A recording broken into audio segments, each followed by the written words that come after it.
Thank you for plugging into this Family Life News podcast, streaming issues-driven, family-focused news.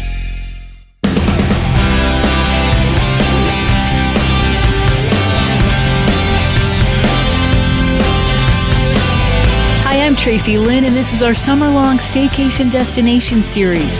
Every Friday during the Noon Report, we'll spotlight a staycation destination that's not far from home and won't break the bank. This week, we're taking you to Knoebels Amusement Resort in Elysburg, Pennsylvania. I'm Stacy Ososkee, and I'm the Public Relations Director. Stacy, we're just excited that something is open. Yeah, so we wanted to preserve as much of the summer as possible for our guests. We know that getting out as a family, making memories, kind of just forgetting what's going on in the rest of the world, using the park visit as an outlet for just fun and memories. We knew how important that is to families who have a tradition of visiting us, whether it's the families that come to visit us and spend a week in the campground or the day trippers. Yeah, and it's just lovely to have something to look forward to. We've been cooped up for too long. Yeah, absolutely. We're so proud of our team. Despite delays in project completion and hiring this off-season, we prepared as much of the park as possible. So we have about 40 rides open. We are open daily and offering a ride-all-day pass every day of July now, and we'll reevaluate that in August. We're open daily from noon to 8, and we also are so excited. Our crystal pool, which is 900,000 gallons of water, 2 sets of water slides, and a splash pad for the kids, that opened July 10th. Great. And Stacey, how do the COVID precautions impact visitors who choose to go swimming at Knoebels? So when you're in the water, a mask is not required. So once you exit the pool, you're required to wear a mask. We know that Governor Wolf has issued a mask mandate. What should all park guests know about that when it comes to moving around the park? Within the amusement park, we have a mask requirement or face covering in general, and that's for the safety of our team and the families that they go home to every night, as well as the families visiting us. So unless guests are dining or under the age of 2, masks are required or a face covering. Face shields are permitted throughout the park, but not on rides. So if an individual wants to go on a ride, they would have to swap out a face shield for another form of face covering. But also, we've incorporated a lot of other health and safety measures throughout the park. So we have plexiglass barriers in our gift shops, our food stands, at our guest services stands. We also have over 150 hand sanitizing stations located all throughout the park. We've changed all of our faucets in the park to touchless faucets, and we have increased our already extensive cleaning routines throughout the park.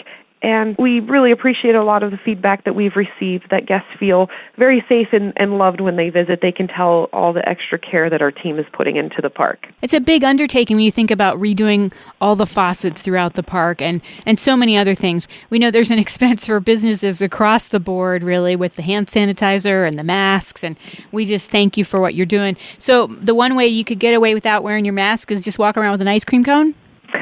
Yes, so we know that you can't eat that ice cream cone through the mask, and you can't sip your soda through the mask, so we are understanding of that, and, we are known for our food.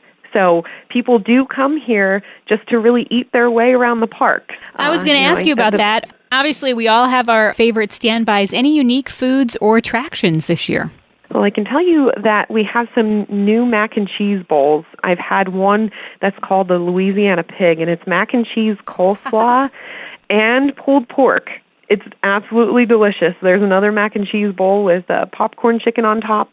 Really just a lot of options. And I think guests will be happy to see that as far as food selection goes, the majority of our food stands are open. And the ones that are not, some of the food items have even been relocated to other stands that are open. So you might be able to find some of your favorite foods at other stands. Okay, great. And the carousel is still open? Absolutely. You'll notice that on some of the rides, it's very easy to just naturally socially distance. And what I mean by that is there are some rides that the cars, the ride vehicles, are already spaced 6 feet apart, and you wouldn't get placed on a ride with another family besides who you traveled with.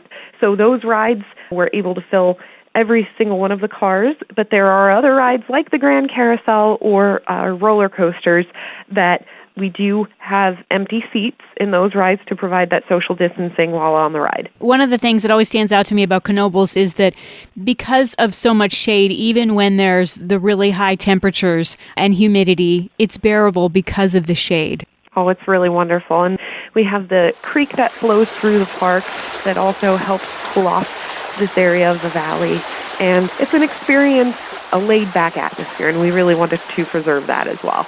Tell it one more time how late you're open. So we are open daily from noon to 8 p.m., the amusement park, and then the pool itself is open 11 a.m. to 5 p.m. daily. Great. And Stacy, where can people go to learn more about Knoebels before they make the drive? Knoebels.com has a whole lot of information listed. We're very active on our social media outlets, especially our Facebook page. And also we have a new page if our guests are interested in learning our new health and safety guidelines. A new page within the website is knoebels.com/safeplay, and it's a summary of what you can expect during your next visit.